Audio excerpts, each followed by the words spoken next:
siang dan selamat datang kembali di program Bincang Singkat.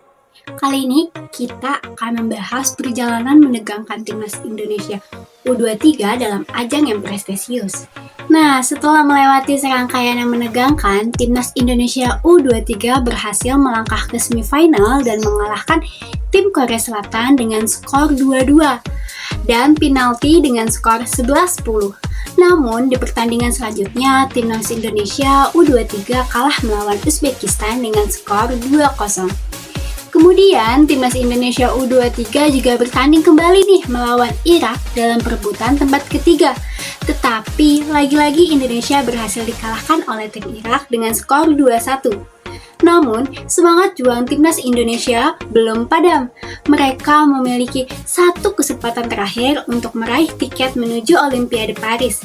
Dan lawan terakhir yang harus mereka hadapi adalah Guinea. Terima kasih telah menyimak dan tetap semangat mendukung timnas Indonesia U23. Akan saya kembalikan kepada Anissa Rizky di studio. Halo Sobat Bola, gue Anissa dari Fakultas Sastra Indonesia. Hari ini gue bakal bahas tentang topik yang lagi hangat-hangat nih, seputar bola. Dan kali ini kebetulan gue lagi bareng sama Kak Ari dari mahasiswa Fakultas Agama Islam dan yang sekaligus juga sebagai penggemar bola. Kalian kepo gak kita bakal bahas apa aja? Check it out! Saya Anwari Al-Masrullah, panggil aja Ari. Oke, hari ini akan bicara tentang bola nih Kak. Mana perasaan Kak Ari sendiri lihat Indonesia jadi salah satu tim terbaik di Asia? Gimana perasaannya? Ya berasa saya bangga banget. Sebenarnya ya dulu tuh cita-cita saya tuh emang mau nembus, tapi ya ternyata nggak mau nembus kan kan. Jadi ya udah sekedar menonton saja, tidak bisa ditonton. Ya mungkin ada jalan lain ya nanti ya ada depannya.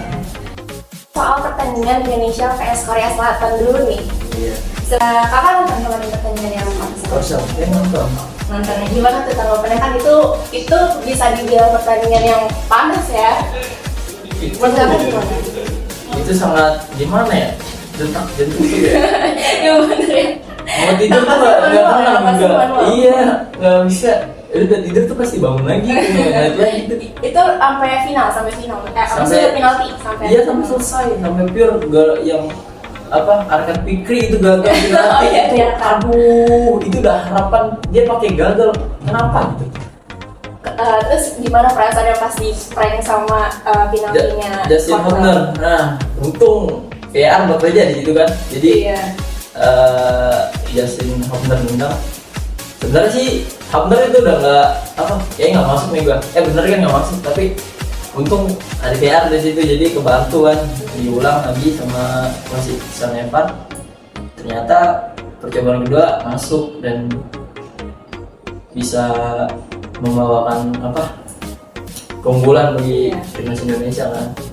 Udah fokus ya itu sebenarnya. Iya. Udah nggak kebayang deh itu. Untung aja ada VR-nya ya.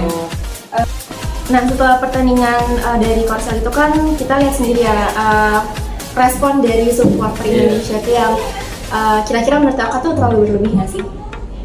Ya gimana ya, euforia itu nggak bisa ditahan. Kalau emang udah seneng ya udah, mau itu berlebihan atau nggak berlebihan, selagi euforia itu bisa membakar semangat timnas untuk lebih baik lagi kan itu nggak masalah.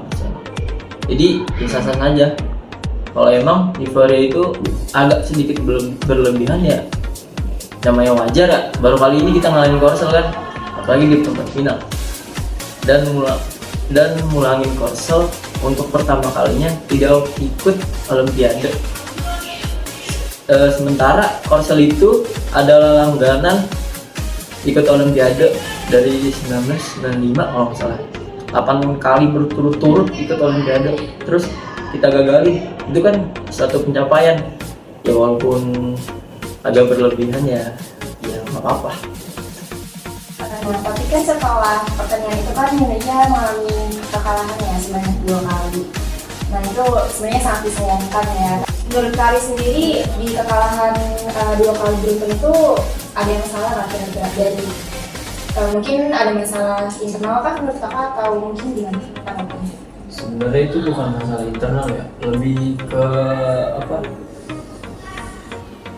Satu yang gue koreksi dari situ adalah mereka kelelahan karena mereka dari babak perempat final sampai semifinal itu main di atas 90 menit lebih. Itu faktor yang pertama. Dan faktor yang kedua, mereka agak tegang melawan Uzbek. Mereka tidak bermain terbuka ketika melawan Uzbek. Padahal dari lawan Jordan sampai lawan Korsel itu hampir sama, tapi cuman emang Korsel emang lebih bagus dari Jordan kan, jadi bisa disamain. Menurut Kari, seberapa besar pengaruh dari STY sendiri sebagai coach sampai sekarang ini kan gimana tanggapannya sama buat coach STY? Impact besarnya buat timnas kita itu menurut gue STY itu gede banget ya, dari melatih dasar kita itu passing kita itu nggak benar. Terus yang kedua itu fisik kita itu anjur-anjuran, bukan fisik pemain bola itu.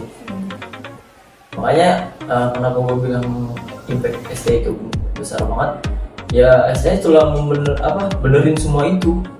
Jadi menurut kalian coach STY ini sendiri di antara coach-coach yang sudah berjasa ya tentunya itu bisa dibilang sebagai coach terbaik nggak? Bisa sih, dengan segala apa yang diberi nama Sintayong dengan latih yang tadinya lembek jadi kuat gitu kan, ya nggak apa-apa. Seperti yang pernah gue dengar Coach Jasin bilang, kalau emang STY bisa bawa timnas Indonesia dengan komposisi pemain seperti ini dan lolos semifinal, gua angkat topi buat Sintayong aja gitu. Jadi pertanyaan terakhir nih, seberapa yakin Kak Ari buat menang Indonesia besok? 100. Oke, jadi terima kasih Kak Ari, mungkin kita akan ketemu di lain waktu lagi.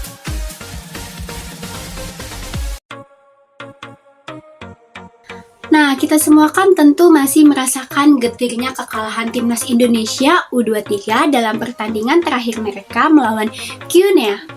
Ya, sayangnya harapan untuk meraih tiket menuju Olimpiade Paris harus pupus setelah kekalahan yang mengecewakan tersebut.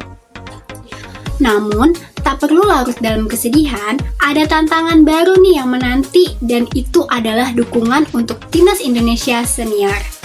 Mereka akan segera memulai perjalanan mereka dalam kualifikasi Piala Dunia mendatang. Dukungan kita sangatlah penting untuk memotivasi mereka dan membawa pulang kemenangan. Terima kasih atas dukungan dan semangat kalian selama ini. Salam Indonesia!